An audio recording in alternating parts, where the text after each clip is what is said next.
masyadong pinapahalata naman kay Tito Efren yun na parang ayaw nyo sa kanya. Umi-effort na nga yung tao para mapalapit sa inyo, tapos kayo parang wala kayong gana.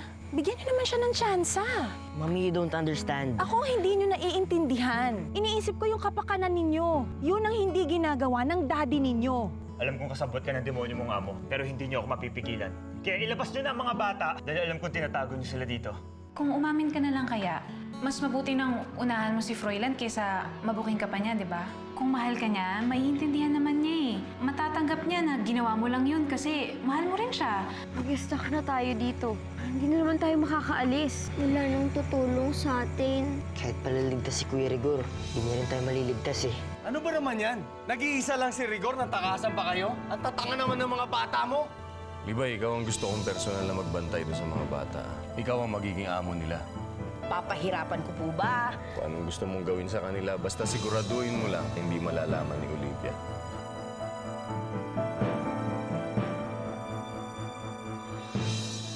Papa Jesus, sana po palagi niyo kaming sinasamahan kasi po natatakot po kami. Mommy is always with Tito Efren. Pakiramdam po namin we're alone. Kailangan po namin si Daddy. Kaya lang na kay Ate Vicky na po siya. Pati rin po si Mommy. We need her. Kaso po naka Tita Efren na rin po siya. Paano po kung magkaanak po si Mami tsaka si Daddy sa iba? Magkakanya-kanya na lang po ba sila? Papa Jesus, paano naman ho kami? Kanino ho kami sasama? Hindi naman ho kami para mga bagay lang na pwedeng ipagpasa-pasa. Can't blame her dad. May sakit po siya eh. Pero yung mami naman po namin, mali na naman po yung pag-iisip niya eh. Kaya, please po, please, ma-realize niyo po sa kanya kung gaano po namin siya kakailangan ngayon. Hindi naman po namin kasalanan kung bakit sila nagkaiwalay eh. Pero bakit po ganito? Bakit parang kami po nahihirapan? Parang, all of a sudden, bigla po kami binitawan nila mami and daddy. We have to be strong. Ate, Kuya, Papa Jesus will help us naman eh. Tama ka, Cha. Magpapakatatag tayo. Because we only have each other. At para hindi na rin tayo umasa sa iba. Including Mommy.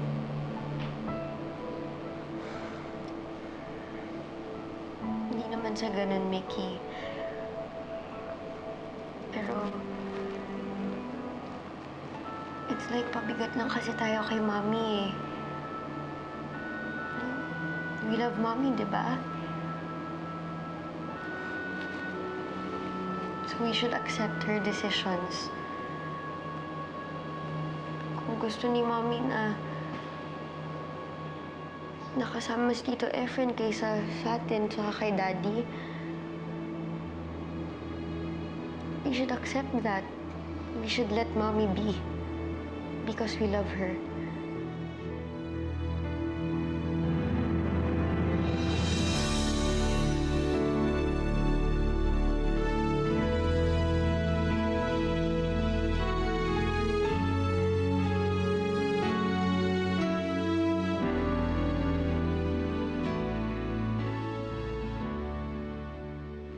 Froilan, mamaya pa naman yung appointment ko sa sonologist, di ba? Baka naman pwedeng kumain na muna tayo. Ano kasi, bigla na lang ako nagutom.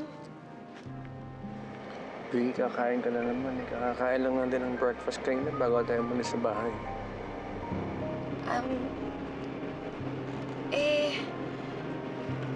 Kasi gano'n naman talaga kapag breggy.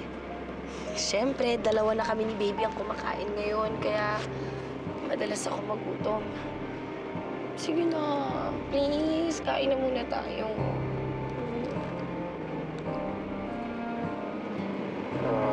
Paano papitaan muna sa restaurant? Mamaya tayo dumaan sa shop. Yay! Ako, nandyan pala kayo. Tama-tama, I baked your favorite muffins! Okay, sit down, dali. Kuya, help. There. There you go.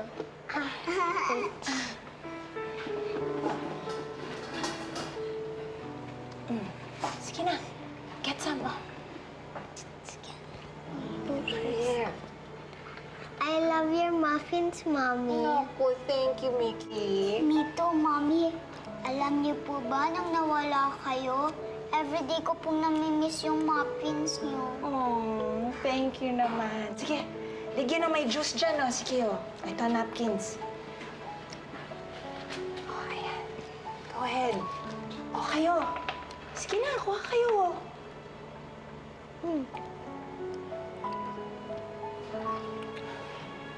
Justine? Faye, Shine, meron ba kayong gustong sabihin sa akin? Sige na. Kausapin niyo ako. Sabihin niyo sa akin kung anong nararamdaman niyo, kung anong nasa isip ninyo. Katulad ng dati, sige na. I'm here. Makikinig ako sa inyo. Let's get juice. Mommy, can you get mine? Nung nawala kayo, pinilit po ni Ate Vicky na maging mami ko po siya. Ang hirap po pala ng ganun. Kasi po kahit anong gawin ko pong pag-pretend, alam ko po in my heart, kayo lang po yung mami ko.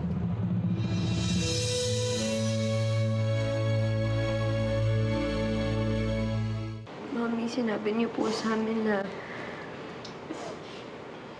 you know what's best for us. Kami naniniwala po kami doon. Dahil po kayo po yung mami namin.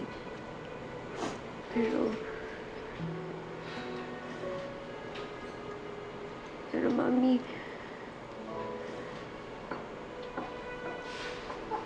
sana po whatever happens, sama-sama po tayo. Ang tagal ko kasi namin kayong hinintay. Mami, hindi na ho yata namin kakayanin kapag nawala pa po kayo ulit sa amin. Mga anak, huwag niyo iisipin yan. Hindi ako mawawala dito. Hindi ko kayo iiwanan. Kahit nandyan pa ang Tito Efren ninyo, hindi ako magbabago. Alam niyo ba, nung nasa dagat ako, akala ko mamamatay na ako. Pero kayong laging nasa isip ko. You guys kept me alive. Kayo ang buhay ko. Mahal na mahal ko kayo. Mamahalin ko kayo hanggang sa huling hininga ng buhay ko. Tandaan niyo yan. Mami, mahal na mahal naman hindi po namin kayo eh.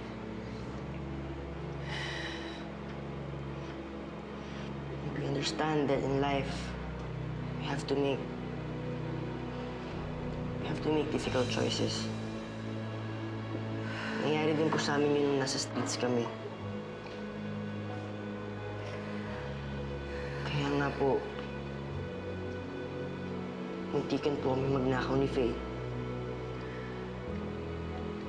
Sina siya at Mickey, napaampun po namin. Kaya Mami, kahit ano pong maging desisyon niyo, respeto po namin.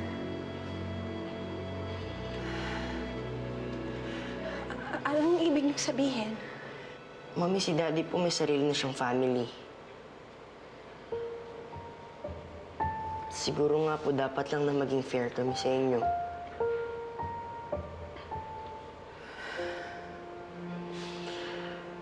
Kung gusto niyo pong mag-start ng family with Tito Efren, sige lang po.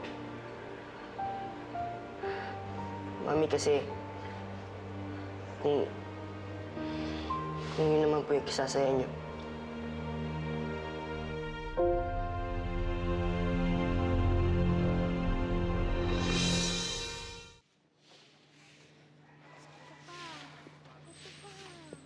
O, bigay kay Ate Faye. Bigay natin yan. Ate Faye. Hoy! Wala lang tatamad-tamad! Bilisan ninyo yung kilos ninyo para makadami tayo! Ba't ba kasi ang init-init palagi ng dugo mo sa amin? Hindi naman namin nakakalimutan na sinaktan mo na din kami dati. Tsaka, huwag mo kami matawag-tawag na tamad. Di mo alam yung hirap na pinagdaanan namin sa kalye. Lahat kaya namin gawin. Yun naman pala eh! Eh bakit hindi pa rin malinis tong kwadra? Kumaintindihan sa inyo eh. Walang tatamad-tamad o bakit ang dumi-dumi pa rin? May allergy po si Tiyan sa mabaho at madumi. Allergy! Ito. Mito! Bakit? Anong tingin niyo sa mga sarili ninyo, ha? Ha? Mga balat sibuyas? Mga prinsipe at prinsesa? Hoy! Lahat tayo rito, mga palamunin. Kaya dapat lahat kayo magtatrabaho. Pati ikaw! I don't like you! I don't like you. Bakit? Ikaw!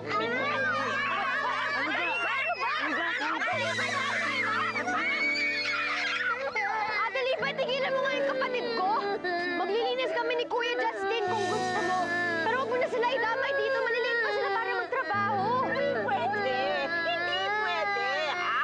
Dahil dapat bawat isa sa inyo matuto ng pagbabalat ng mata. Malinaw! Tama na! Anong tama na? Hindi pwede!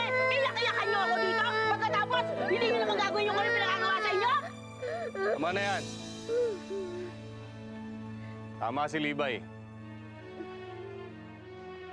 Alam niyo, mga basang sisiw, sa lahat ng ayoko, yung tamad at walang utang na loob. Baka nagkakalimutan tayo. Nakikitira lang kayo sa akin. Nakikikain. At hindi lang kayo, pati ang mami ninyo. Kaya't malaki ang utang na loob ninyo sa akin. At magmula ngayon, tutumbasan ninyo ng pawis ang bawat butil ng bigas na pinapakain ko sa inyo. Maliwanag?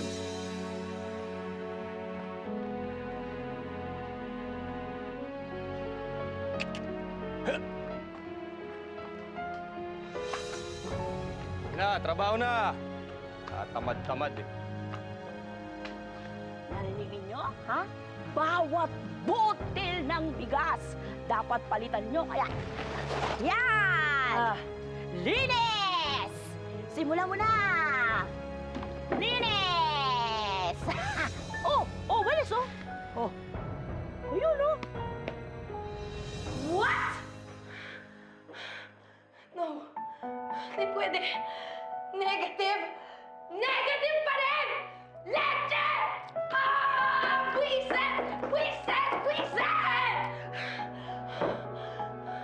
Ano ba yun? Nababaliw na ata ito eh.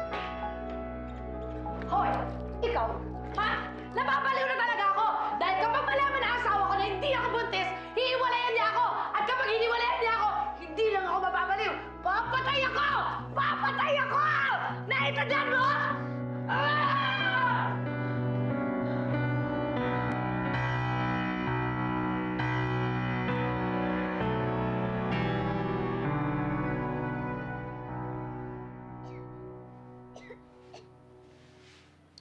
Cha, kawawa ka naman. Ang baho-baho naman kasi dito eh. Lumabas na muna tayo. Tsali ka Sige, dito tara. kay ate. Lumabas muna tayo. Mickey, tara sunod tayo kay ate. Labas muna tayo dito. tayo? Kuya, ilalabas ko na muna tong sitsa. Baka lumala yung allergies niya dun sa loob eh. Paliliguan ko na lang muna.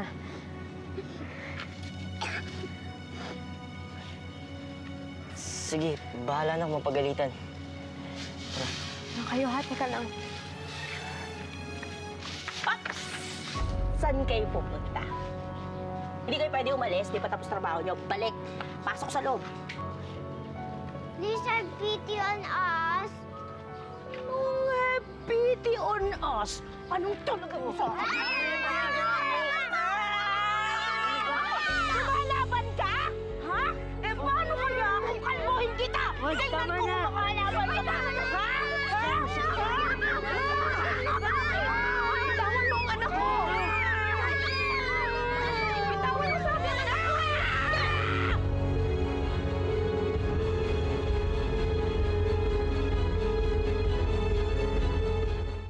Eh, ma! Sorry, hindi po ako lalaban sa inyo. Ikaw ah! Sinaktan mo na dati ang mga anak ko. Ngayon inuulit mo na naman. Hindi na. Ano bang klase mga magulang ang nagpalaki sa'yo? Ha? At anong klaseng gatas ang pinainom sa'yo at nagkaganyan ang ugali mo? Hayop ka? Okay lang kayo? Olivia! Ano nangyayari dito? Sabihan mo yung tauhan mo. Mas masahol pa sa hayop ang ugali na sinasaktan na naman ng mga anak ko. Mibay, bakit mo naman ginawa yun? Sir, hindi sumusunod sa akin yung mga bata. Nakakainis. Ayoko na mauulit yun, ha? Opo. Sige na, iwan mo na kami.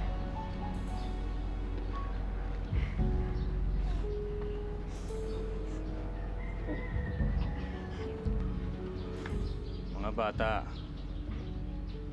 hindi nyo naman kinakailangan magtrabaho dito eh. Kaya kayo nandito para magbakasyon. Alam nyo, ayokong nahihirapan kayo. Tingnan nyo. Narinig nyo ba yun? Hindi kayo dapat nagtatrabaho. Kung kinakailangan may maghirap dito, ako yun. At ipaglalaban ko kayo ng patayan kahit na sino pang nagpapahirap sa inyo.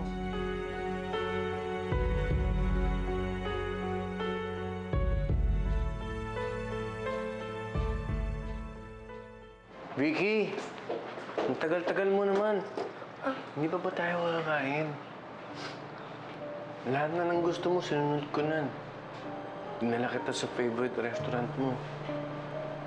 Halika na, magpunta na tayo sa doktor. Kaya bilisan mo na, kumain na tayo.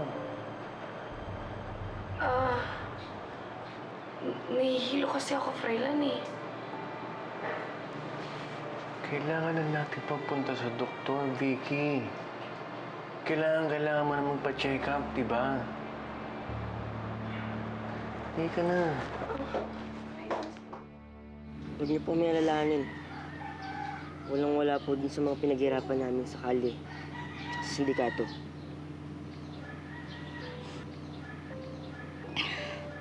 Mami, mabuti pa nga ho yung mga alagang hayop dito eh. May nasisilungan, saka may nakakain. Pero kami ho nun, halos mamatay na ho kami sa hirap. Natutunan ho namin na wala hong libre sa mundo. Mami, gusto ho namin magtrabaho dito para ho mapalitan yung tirahan at pagkain na pinaprovide ni Tito Efren. Mami, di ba po kayo pa nga po nagsabi sa amin na mahalaga po yung pagtanaw ng utang na loob? Kaya po ginawa po namin yung ngayon.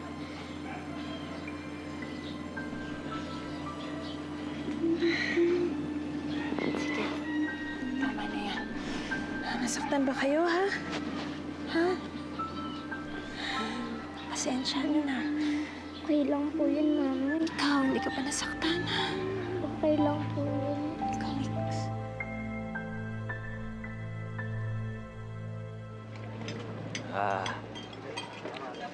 Cecil. Si Victoria tinatawagan ko pero hindi sumasagot eh. Nangangamusta lang sana ako. Ikaw naman kasi. Papakipot ka pa. Hinahabol ka na nga ni Vicky, tinagyan mo pa. May mga problema kasi ako eh.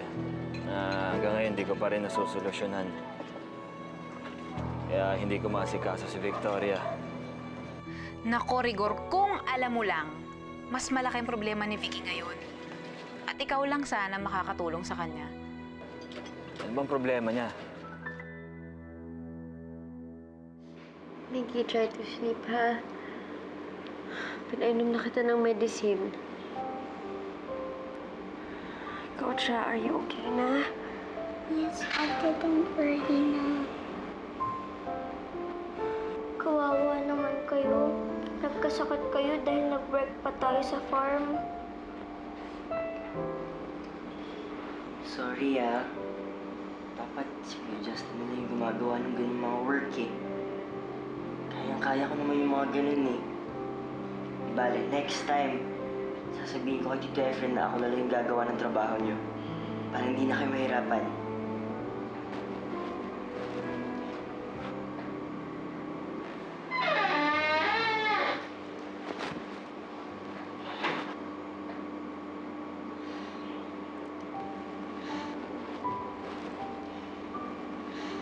Mga anak, nahihiya ako sa inyo.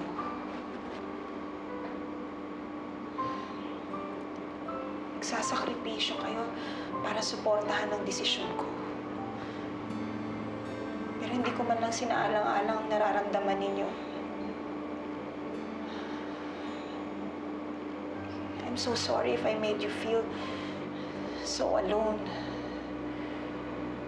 Maaaring nagkamali ako, pero hindi ko sinasadyang iparamdam sa inyo na pinababayaan ko kayo. Hindi ko magagawa yun dahil mahal na mahal ko kayo. I'm sorry po, Mami, if pinayak po namin kayo. Wala pa ako makita, Mrs. Wait lang po, ah. Keep steady. Doc, pwede ho bang tapusin na lang natin to? I have the results forwarded to your OB-GYN na lang po, ah. Just go straight ahead sa kanya para mabasa niya ang resulta. Ayoko rin naman malaman ang resulta.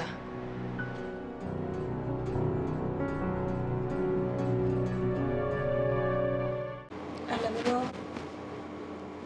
nung magkahiwa-hiwalay tayo, dugo ang niluha ko. At hindi ko kakayaning mangyari yun ulit. Ngayong tinanggap ko si Efren sa buhay ko, pakiramdam ko, lumalayo kayo ulit sa akin. Nandito nga kayo, pero ang layo-layo naman ninyo.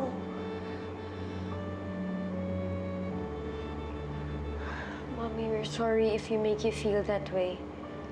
Hindi. Ako ang dapat mag-sorry sa inyo. Ako ang nagkamali. Pero babawi ako sa inyo. Itatama ko yung mali ko. Makikipag-usap na ako sa daddy ninyo. Kung yun ang gusto ninyo. Mami, puntahan na po natin si Daddy. Alam ko, sa puso ng daddy niyo, mahal na mahal pa rin niya kayo. Maring galit kami sa isa't isa. Maring kinasusuklaman ko ang daddy ninyo. Pero hindi magbabago ang pagmamahal namin sa inyo. Mahal na mahal namin kayo. Thank you po, Mami.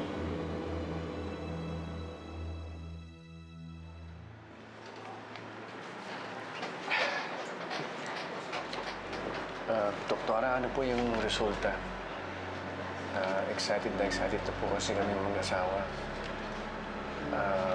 Umaasa po kami na healthy yung baby namin.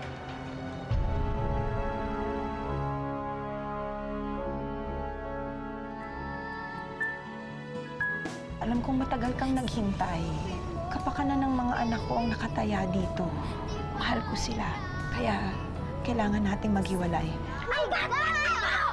Wala pa nga akong ginagawa, bad na. Hintayin nyo pag meron akong ginawang bad sa inyo. Saka ninyo malalaman kung ano yung salitang bad. Napakawalang hiya mo! Magbubuking at magbubuking ka, malalaman nila yung katotohanan. Hindi sa lahat ng oras umuubra yung pagsisinungaling. Walang lihim na hindi nabubuking. Di ba dyan lang ho yung malaking manukan? Yun lang yun, halos na lang dito. May nakita ba kayong dinalang mga bata dyan? Ano ba talaga ako nakakita sa'yo? Ano ang gusto mo? Ang laki na ng pumuna ko sa'yo, Olivia. Kaya't hindi na kita basta-basta papakakawala. Tatanggalin ko na kayo sa eksena, kayong mga bata kayo. Anong gagawin mo? Bibay, alam mo na kung anong gagawin mo sa mga kutong lupang. Opo, sir! Mami! Mami! Justin! Mami! Justin!